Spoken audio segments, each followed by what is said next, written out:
Dear students, today we will study of class 6 mathematics of lesson 1। प्रिय विद्यार्थियों, आज हम कक्षा 6 के गणित के पाठ 1 का अध्ययन करेंगे।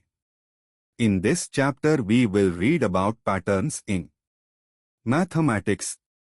इस अध्याय में हम गणित में पैटर्न के बारे में पढ़ेंगे।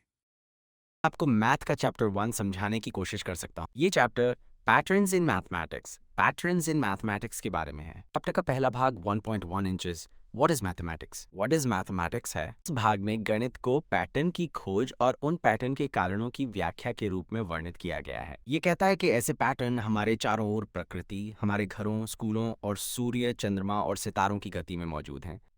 पहली लाइन कहती है, mathematics is in large part the search for patterns and for the explanations as to why those patterns exist, जिसका अर्थ है कि गणित मुख्य रूप से पैटर्न की खोज और उन पैटर्नों के मौजूद होने के कारणों की खोज है। क्या आपको ये समझने में मदद मिली?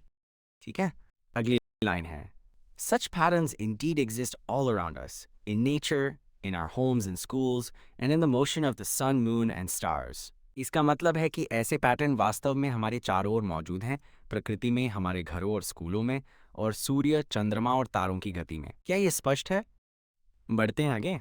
अगली लाइन है, They occur in everything that we do and see, from shopping and cooking to throwing a ball and playing games to understanding weather patterns and using technology। इसका अर्थ है कि पैटर्न हर उस चीज में होते हैं जो हम करते हैं और देखते हैं, जैसे कि खरीदारी और खाना पकाना, गेंद फेंकना और खेल खेलना, मौसम के पैटर्न को समझना और तकनीक का उपयोग करना।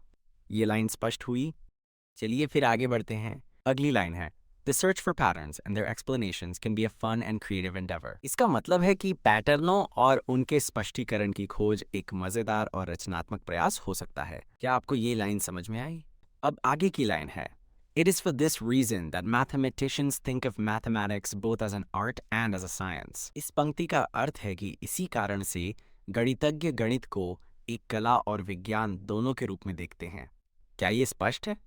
अगली पंक्ति है, This year, we hope that you will get a chance to see the creativity and artistry involved in discovering and understanding mathematical patterns। इसका मतलब है कि इस वर्ष हमें उम्मीद है कि आपको गणितीय पैटर्नों की खोज और समझ में शामिल रचनात्मकता और कलात्मकता को देखने का मौका मिलेगा। क्या आप इस पंक्ति को समझ पाए?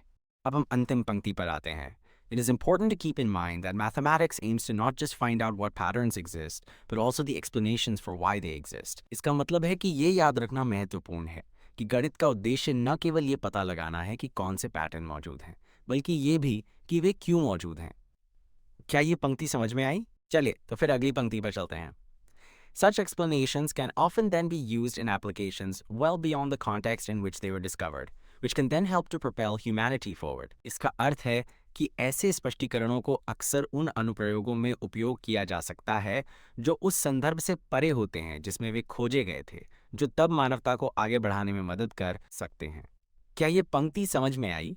For example, the understanding of patterns in the motion of stars, planets, and their satellites led humankind to develop the theory of gravitation, allowing us to launch our own satellites and send rockets to the moon and to Mars। इसका अर्थ है कि उदाहरण के लिए तारों, ग्रहों और उनके उपग्रहों की गति में पैटर्न की समझ ने मानव जाति को गुरुत्वाकर्षण का सिद्धांत विकसित करने के लिए प्रेरित किया, जिससे हम अपने उपग्रहों को लॉन्च कर सकते हैं और चंद्रमा और मंगल पर रॉकेट भेज सकते हैं। क्या आप इस पंक्ति का अर्थ समझ पाए? अगला वाक्य है, Similarly, understanding patterns in genomes has helped in diagnosing and curing diseases among thousands of other such examples। इसका अर्थ है, इसी तरह जीनोम में पैटर्न को समझने से हजारों अन्य ऐसे उदाहरणों के साथ साथ बीमारियों का निदान और इलाज करने में मदद मिली है। क्या ये स्पष्ट है? अब इस खंड का अंतिम भाग फिगर इट आउट है, जिसमें 2 प्रश्न दिए गए हैं। प्रश्न है, can you think of other examples where mathematics helps us in our everyday lives. इसका अर्थ है, क्या आप अन्य उदाहरण सोच सकते हैं जहां गणित हमारे दैनिक जीवन में हमारी मदद करता है? इस प्रश्न का उद्देश्य है कि आप उन तरीकों के बारे में सोचें जिनसे गणित आपके दैनिक जीवन में उपयोगी है। क्या ये स्पष्ट है?